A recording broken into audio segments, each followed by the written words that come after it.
Welcome to Networks Professionals. Hey everyone, and welcome to this explainer. I am honestly so thrilled to have you here today because we're going to dive into what is absolutely, without a doubt, the ultimate balancing act in the entire world of machine learning.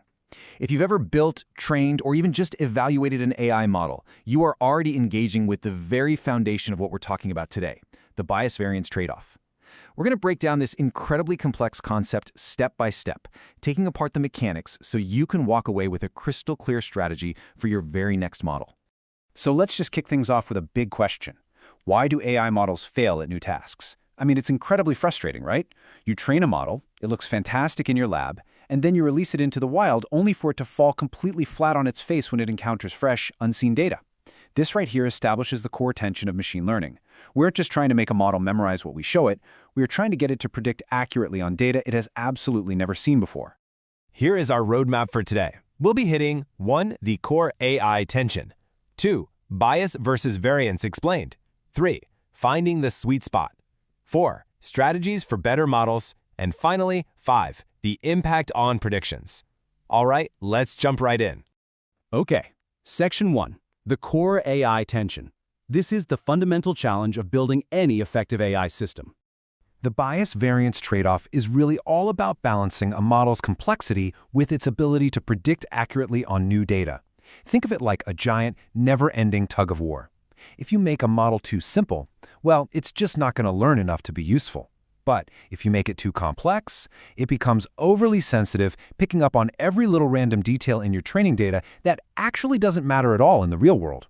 Every single decision a data scientist makes is pulling on one side of this rope. Moving right along to Section 2, Bias versus Variance Explained. Let's look at the specific extremes that cause our models to fail. First up is bias, also known as underfitting. This is basically error due to overly simplistic assumptions. A high bias model is rigid, it's stubborn. It completely ignores important complex patterns in your data because it simply assumes the world is much simpler than it actually is. And because it makes these overly simplistic assumptions, you're going to see low accuracy across the board, low accuracy on the data you use to train it, and low accuracy on your test data. It essentially just fails to learn the underlying trend entirely. Now, on the flip side, and let's speed things up a bit here because this kind of model definitely does, we have variance or overfitting. This is error due to excessive complexity. A high variance model is hypersensitive. It's analyzing everything so deeply that it actually starts modeling the pure noise in your training data rather than the actual intended outputs. It memorizes the data perfectly, giving you that false, fleeting euphoria of incredibly high training accuracy. But the very second you give it new data, no way. Poor performance, it fails completely because it learned the specific quirks of your exact data set, not the general rule. Putting them side by side perfectly illustrates this classic Goldilocks problem we have in machine learning. Underfitting just ignores the patterns entirely, giving you terrible accuracy everywhere. Overfitting models the pure noise, giving you a false sense of security with high training accuracy, but awful real-world results. We don't want the porridge too cold, and we definitely don't want it too hot. We need to find that elusive middle ground. Which brings us perfectly to Section 3, finding the sweet spot. How do we actually achieve that just right balance between these two extremes? This formula right here, this is the ultimate antagonist every data scientist is battling. Total error equals bias squared plus variance plus irreducible error. You literally can't escape this formula. The goal is to minimize that total sum. Now, that irreducible error part, that's just the universe's background noise. You can't fix that, so don't drive yourself crazy trying. But the relationship between bias and variance is what you actually control. As you increase your model's complexity to get a better fit, your bias goes down. But exactly as that happens, your variance goes up, meaning less generalization. It's a direct mathematical trade-off. Looking at this, when model complexity is low, we suffer from high bias and underfitting. But as we aggressively ramp up that complexity, bias drops, but variance spikes, leading straight to overfitting. The target we're aiming for is optimal complexity. That sweet spot where bias and variance are both low and our error type is beautifully balanced. This is where the model is complex enough to learn the patterns, but simple enough to ignore the noise. So we know the problem and we know our goal. Now let's talk actionable solutions in Section 4, Strategies for Better Models. So the crucial point is, what do you actually do if your model is stuck in high bias, if it's underfitting?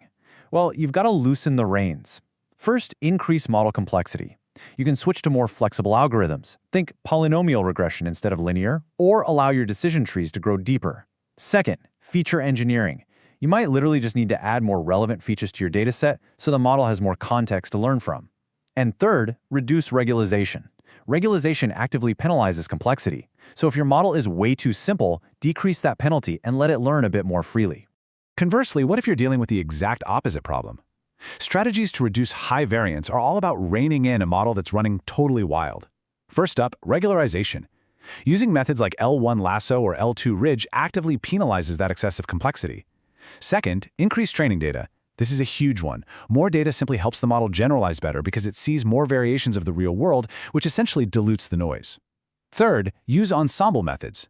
Techniques like random forests or bagging are incredible because they average out the errors of individual, oversensitive models. And finally, pruning or early stopping. Just stop training earlier or cut back on the number of features and layers so the model literally doesn't even have the capacity to overfit. But here's the catch. How do you actually know if pulling all these levers is working? Well, you use cross-validation. Specifically, K-fold cross-validation allows you to accurately measure generalization performance. It essentially forces the model to take multiple different tests on different slices of your data, proving whether you've successfully managed the trade-off or if you're really just fooling yourself with a lucky split of your dataset. And that brings us to our final section today. Section 5, the impact on predictions. Why does this balancing act matter so much in the real world? Let's look at the actual, tangible, real-world impact of where you land on this spectrum. If you release a model with high bias, your predictions are going to be consistently inaccurate. It'll just be reliably wrong. If you release a model with high variance, your predictions will be entirely inconsistent, fluctuating wildly every single time new data comes in. You literally can't trust it day to day. But if you achieve that balanced state, your predictions become robust, reliable, and accurate. That is the gold standard of machine learning, allowing businesses, researchers, and applications to actually trust the AI they're building. So we've covered a lot of ground today, which brings us to our conclusion and a final question for you to ponder. Have you found the optimal sweet spot for your data? Whether you're a seasoned data scientist or you're just starting to look at how algorithms shape our world, I really hope this explainer has shown you that AI isn't just some kind of magic. It's a very careful, mathematically precise balancing act. Look closely at your models, manage that trade-off, and go find that sweet spot. Thank you so much for joining me to explore this today, and keep learning. Thanks for watching.